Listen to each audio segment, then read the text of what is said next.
Hello friends, स्वागत है आप सभी का हमारे यूट्यूब चैनल सीजी ज्ञान पर। आज हम देखेंगे शिक्षण अभिरुचि का सामान्य ज्ञान, जो कि छत्तीसगढ़ प्री डीएड और बीएड एग्ज़ाम के लिए बहुत ही इंपॉर्टेंट है, साथ ही सीटेट पीटेट एग्ज़ाम के लिए इंपॉर्टेंट है। तो वीडियो के अंत तक बने रहिएगा और चैनल पर नए हो तो चैनल को ज़रूर सब्सक्राइब कीजिएगा। तो चलिए स्टार्ट करते हैं आज का फर्स्ट क्वेश्चन है, वर्तमान परीक्षा प्रणाली में क्या जांच की जाती है। आपको बताना है दोस्तों, वर्तमान परीक्षा प्रणाली में क्या जांच की जाती है। ऑप्शन है विषय वस्तु की ज्ञान की, कौशल की, मनोवृत्तियाँ की या व्यक्तित्व की। तो दोस्तों इसका राइट आंसर हो जाएगा ऑप्शन फर्स्ट, विषय वस्तु के ज्ञान की। जो वर्तमान परीक्षा प्रणाली है उसमें विषय वस्तु के ज्ञान की जांच की जाती है। विषय वस्तु के ज्ञान की जांच की जाती है जो कि आधारित है लॉर्ड मैकाले पर। जो भारत में अभी वर्तमान में परीक्षा प्रणाली है वो लॉर्ड मैकाले की शिक्षा प्रणाली पर आधारित है। तो इसका राइट आंसर हो जाएगा केवल विषय वस्तु के ज्ञान के पर ही जो वर्तमान परीक्षा प्रणाली है उसकी जांच की जाती है। चलिए देखते हैं अगला प्रश्न।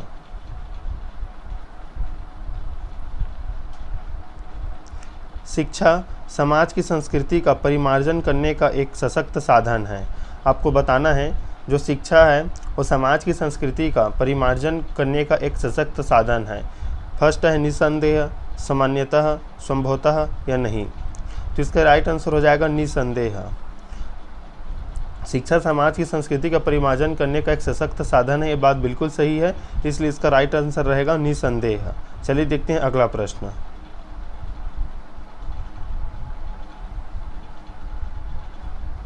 अगला प्रश्न है सफल नेता के लिए, मतलब यहाँ से शिक्षक के लिए है। सफल नेता, नेता का जो ये शब्द है शिक्षक के लिए प्रयोग किया गया है। सफल नेता के लिए साथियों का सहयोग व प्यार प्राप्त करने के लिए आवश्यक है कि वह फर्स्ट है उनके साथ कठोर अनुशासन का व्यवहार करें, उन्हें रुपए उधार दें, उनके साथ रुचिकर विचार विमर्श करें या उनके साथ मित्रवत व्यवहार करें। तो सफल नेता के लिए साथियों का सहयोग व प्यार प्राप्त करने के लिए आवश्यक है कि उनके साथ रुचिकर विचार विमर्श करें। याद रखिएगा दोस्तों, इम्पॉर्टेंट क्वेश्चन है ये। इसका राइट आंसर रहेगा उनके साथ रुचिकर विचार विमर्श करें, अपनी अभिरुचि का आदान प्रदान करें, जिससे जो उनका सहयोग है उनको सहयोग और प्यार प्राप्त हो सके। चलिए देखते हैं अगला प्रश्न। अगला प्रश्न है अध्यापक का सदाचारी होना आवश्यक है क्योंकि। आपको बताना है कि अध्यापक को सदाचारी क्यों होना चाहिए। फर्स्ट है इससे शिक्षण प्रभावित होता है, सेकेंड है इससे समाज में प्रतिष्ठा बढ़ती है, थर्ड है अध्यापक विद्यार्थियों के लिए अनुकरणीय होता है, फोर्थ है अध्यापक राष्ट्र निर्माता होता है। तो अध्यापक का सदाचारी होना इसलिए आवश्यक है क्योंकि अध्यापक जो है विद्यार्थियों के लिए अनुकरणीय होता है। जो विद्यार्थी होते हैं अध्यापक के द्वारा बताए गए मार्ग पर चलते हैं, इसलिए विद्यार्थी अध्यापक के मार्ग का अनुकरण करते हैं, इसलिए अध्यापक विद्यार्थियों के लिए अनुकरणीय होता है। इसका राइट आंसर यही रहेगा, इसलिए अध्यापक को सदाचारी होना आवश्यक है। इसका राइट आंसर रहेगा ऑप्शन थर्ड। चलिए देखते हैं अगला प्रश्न। अगला प्रश्न है अच्छी पाठ्य पुस्तक में क्या गुण होना चाहिए। जो पाठ्य पुस्तक है, अच्छी पाठ्य पुस्तक, उसमें क्या गुण होना चाहिए। फर्स्ट है पाठ्यक्रम पर आधारित हो, जो बुक है वो पाठ्यक्रम पर आधारित हो। सेकेंड है विषय वस्तु का आयोजन उसमें ठीक प्रकार से हो। थर्ड है अध्यापक को पढ़ाने के तरीके से अवगत कराया जाए, या फोर्थ है देखने में आकर्षक हो। तो अच्छी पाठ्य पुस्तक में क्या गुण होना चाहिए दोस्तों, तो इसका राइट आंसर होगा विषय वस्तु का आयोजन ठीक प्रकार का हो। उस बुक में या पुस्तक में या पाठ्य पुस्तक में जो विषय वस्तु है उसका आयोजन ठीक प्रकार से हो, यही बुक अच्छी मानी गई है, या इसका अच्छी पुस्तक है, यही अच्छा एक गुण है। तो पाठ्य पुस्तक में अच्छा गुण या क्या गुण होना आवश्यक है, तो विषय वस्तु को जो आयोजन है उसमें ठीक प्रकार से होना बहुत ही जरूरी है। तो इसका राइट आंसर हो जाएगा ऑप्शन सेकेंड। चलिए देखते हैं अगला प्रश्न। अगला प्रश्न है अध्यापक किस प्रकार महान विद्वान पैदा कर सकता है। जो अध्यापक है वो किस प्रकार महान विद्वान पैदा कर सकता है। फर्स्ट है अपने गहन कार्य द्वारा, सेकेंड है स्वयं कठोर कार्य लेने वाले बनकर, थर्ड है स्वयं महान विद्वान बनकर, या फोर्थ है अपने विद्यार्थियों को प्रेरणा देकर। बताइए दोस्तों इसका राइट आंसर क्या रहेगा। अध्यापक किस प्रकार महान विद्वान पैदा कर सकता है, तो इसका राइट आंसर हो जाएगा फोर्थ, अपने विद्यार्थियों को प्रेरणा देकर। जब एक शिक्षक अपने विद्यार्थियों को प्रेरणा देता है या उदाहरण देकर समझाता है कोई भी महान व्यक्ति का, तो इस प्रकार वो एक महान विद्वान पैदा कर सकता है। तो सच्चे अध्यापक का यही कर्तव्य है कि वो अपने विद्यार्थियों को प्रेरणा दे। तो इसका राइट आंसर होगा अपने विद्यार्थियों को प्रेरणा देकर वो महान विद्वान पैदा कर सकता है। चलिए देखते हैं अगला प्रश्न। तो अगला प्रश्न है, आप किस स्तर की योग्यता के विद्यार्थियों को पढ़ाना पसंद करेंगे? आप शिक्षक हैं तो आप किस स्तर की योग्यता वाले विद्यार्थियों को पढ़ाना पसंद करेंगे? आपका ऑप्शन है फर्स्ट, औसत योग्यता से अधिक वाले विद्यार्थी। सेकंड है औसत योग्यता से कम वाले विद्यार्थी, या मिश्रित योग्यता के। तो दोस्तों इसका राइट आंसर हो जाएगा मिश्रित योग्यता वाले स्टूडेंट को आप पढ़ाना पसंद करेंगे। अगर आप एक शिक्षक हैं तो मिश्रित योग्यता मतलब उस विद्यार्थियों में बहुत से योग्यता होनी चाहिए, या क्लास में जो विद्यार्थी हैं वो लगभग सभी प्रकार के विद्यार्थी हैं, मिश्रित योग्यता वाले विद्यार्थी हैं। उसमें कोई अच्छा चित्रकार है, कोई पढ़ने में ही महारत हासिल है, कोई संगीत सुनाने में अच्छा है, तो इस प्रकार के विद्यार्थियों को आप पढ़ाना पसंद करेंगे। तो आपका जो विद्यार्थियों को पढ़ाने का जो स्तर होगा वो मिश्रित योग्यता वाला स्तर होगा। चलिए देखते हैं अगला प्रश्न।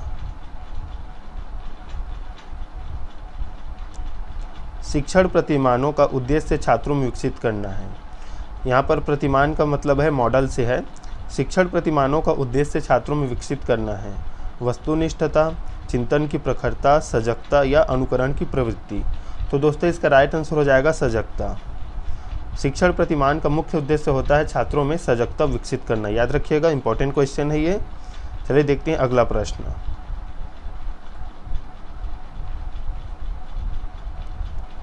आप पति पत्नी एक ही विद्यालय में हैं, मतलब आप किसी विद्यालय में शिक्षक और शिक्षिका, मतलब आप पति पत्नी एक विद्यालय में पढ़ाते हैं। आपका व्यवहार विद्यालय में परस्पर रहेगा, मतलब आप दोनों का व्यवहार उस विद्यालय में कैसा रहेगा एक दूसरे के प्रति। फर्स्ट है संतुलित, मित्रतापूर्ण, आत्मीय या घर की तरह। आपको बताना है आप पति पत्नी एक विद्यालय में कार्यरत हैं तो आपका व्यवहार विद्यालय में एक दूसरे के प्रति कैसा रहेगा? तो इसका राइट आंसर रहेगा संतुलित। सामान्य व्यवहार रहेगा, संतुलित व्यवहार रहेगा। इसका राइट आंसर यही रहेगा। इंपॉर्टेंट क्वेश्चन है, नोट डाउन जरूर कर लीजिएगा। चलिए देखते हैं अगला प्रश्न।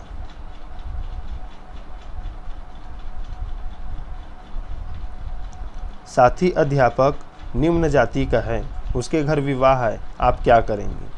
आपको कोई साथी अध्यापक है जो कि निम्न जाति का है, तो उसके घर विवाह है तो आप क्या करेंगे? आपका ऑप्शन है जाएंगे पर शायद खाना नहीं खाएंगे, सेकंड है जाएंगे एवं भोजन करेंगे, नहीं जाएंगे, अनिश्चित। तो दोस्तों इसका राइट आंसर रहेगा जाएंगे एवं भोजन करेंगे, यही इसका राइट आंसर रहेगा। अगर आप एक शिक्षक है तो आप जात पात को बिल्कुल नहीं मानेंगे, बिल्कुल उसके घर जाएंगे, उनके विवाह पर जाएंगे एवं भोजन करेंगे। तो इसका राइट आंसर रहेगा सेकेंड। तो चलिए देखते हैं अगला प्रश्न। याद रखिएगा, इंपॉर्टेंट क्वेश्चन है ये। चलिए देखते हैं अगला प्रश्न। आप बड़े भाग्यशाली हैं कि आपका 4 क्षेत्रों में प्रशिक्षण हेतु चयन हो गया है, आप किस में जाएंगे? आप बड़े भाग्यशाली हैं कि आपका 4 क्षेत्रों में प्रशिक्षण हेतु चयन हो गया है, आप किस में जाएंगे? फर्स्ट है अध्यापन, सामाजिक कार्यकर्ता, राजनीतिक प्रचारक या घुड़सवार। तो दोस्तों इसका राइट आंसर आप लगाना अध्यापन, क्योंकि यहाँ पर हम शिक्षण अभिरुचि का सामान्य ज्ञान पढ़ रहे हैं। तो आपको जब ऐसा क्वेश्चन आएगा तो आपको हमेशा अध्यापन क्षेत्र में या शिक्षक बनना है, इसी को राइट आंसर करना है। तो इसका राइट आंसर होगा अध्यापन। चलिए देखते हैं अगला प्रश्न।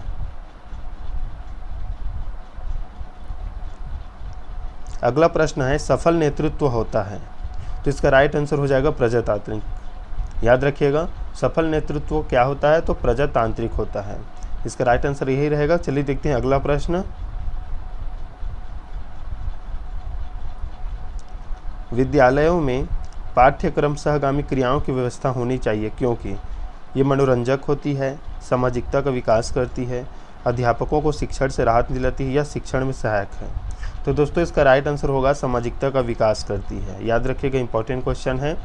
विद्यालय में पाठ्यक्रम सहगामी क्रिया मतलब पाठ के साथ साथ विषय वस्तु ज्ञान के साथ साथ और सहगामी क्रियाओं की व्यवस्था क्यों होनी चाहिए?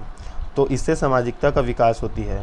केवल विषय वस्तु का ज्ञान एक स्टूडेंट के लिए अच्छा नहीं है, या केवल पढ़ाई अच्छा नहीं है, उसमें खेल की भावना, कुछ करने की रचनात्मक भावना होनी चाहिए समाज के प्रति, तो सामाजिकता का विकास करती है। यही इसका राइट आंसर रहेगा। चलिए देखते हैं अगला प्रश्न। स्त्रियों को हर क्षेत्र में पुरुषों के साथ कंधे से कंधा मिलाकर कार्य करना चाहिए। क्या आप इससे सहमत हैं? तो इसका राइट आंसर रहेगा पूर्ण सहमत। स्त्रियों को हर क्षेत्र में पुरुषों के साथ कंधे से कंधा मिलाकर कार्य करना चाहिए, तो इससे आप क्या हैं? तो पूर्ण सहमत। यही इसका राइट आंसर रहेगा। चलिए देखते हैं अगला प्रश्न।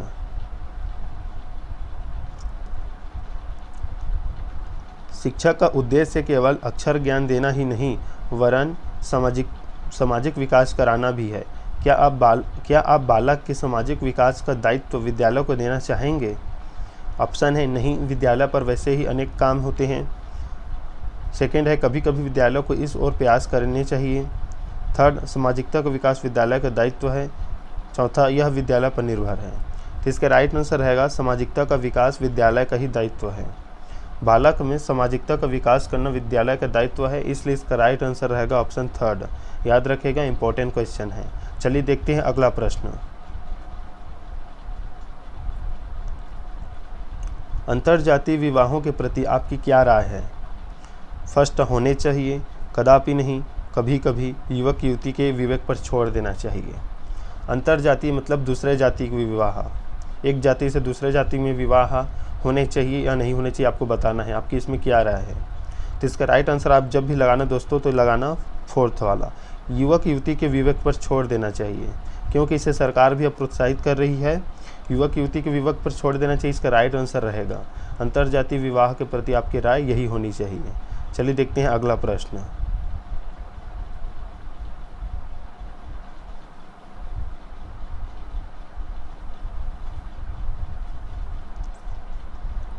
आप अपने दोस्तों के साथ बाजार जा रहे हैं, मार्ग में एक वृद्धा को आपने सड़क पर ठोकर खाते देखा, आप क्या करेंगे? वृद्धा की सहायता करेंगे, उसे सांत्वना देंगे, देखकर हंसेंगे या चुपचाप आगे चले जाएंगे? तो दोस्तों इसका राइट आंसर रहेगा वृद्धा की सहायता करेंगे।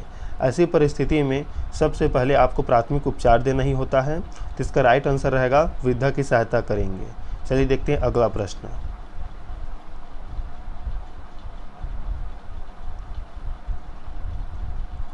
अगला प्रश्न है, आप अध्यापक हैं, आपके छात्र कुछ सामाजिक बुराइयों से ग्रसित हैं, दूर करने हेतु आप क्या करेंगे?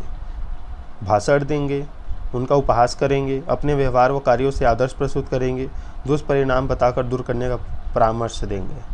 तो इसका राइट आंसर रहेगा फोर्थ, उसके दुष्परिणाम को आप बताएंगे किससे ये हानि होता है और उसे दूर करने का प्रयास करेंगे। तो यही आपका कर्तव्य है एक अध्यापक के नाते। अगर कोई छात्र सामाजिक बुराइयों से ग्रसित है तो सबसे पहले आप उसे उसके दुष्परिणाम बताएंगे, इससे क्या हानि होता है और इसके क्या नुकसान है, उसके बाद आप उसे दूर करने का परामर्श देंगे। चलिए देखते हैं अगला प्रश्न।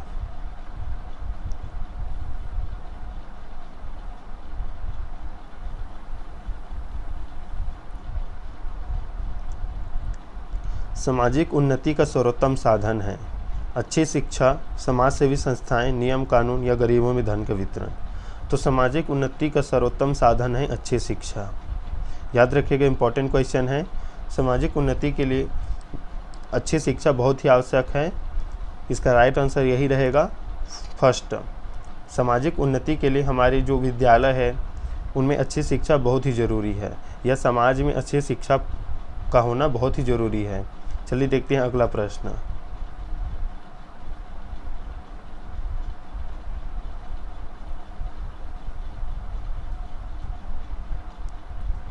अगला प्रश्न है, समाज में प्रचलित भ्रष्टाचार को दूर करने के लिए विद्यालयों में निम्न में से कौन सा उपाय सबसे कम प्रभावी होगा? व्याख्यान करना, भ्रष्टाचार के प्रभावों को बताना, गोष्ठी करना या घोटालों की सूची बनवाना? तो दोस्तों इसका राइट आंसर होगा व्याख्यान करना। समाज में प्रचलित भ्रष्टाचार को दूर करने के लिए विद्यालयों में निम्न में से कौन सा उपाय सबसे कम प्रभावी होगा? तो सबसे कम प्रभावी होगा व्याख्यान करना, क्योंकि व्याख्यान करना आज कोई भी सुनना नहीं चाहता। ये एक बोरिंग सा हो गया है व्याख्यान करना, इसलिए ये सबसे कम प्रभावी होगा। आप भ्रष्टाचार के प्रभाव को बता सकते हैं, गोष्ठी करा सकते हैं, मीटिंग, घोटालों की सूची बनवा सकते हैं। ये व्याख्यान करने से अच्छा उपाय है, इससे ज़्यादा प्रभावी होगा भ्रष्टाचार को दूर करने के लिए तीनों उपाय, लेकिन ये जो फर्स्ट उपाय है वो कम प्रभावी होगा, व्याख्यान करना। तो इसका राइट आंसर यही रहेगा। तो ये थे इंपॉर्टेंट 20 शिक्षण अभिरुचि के सामान्य ज्ञान।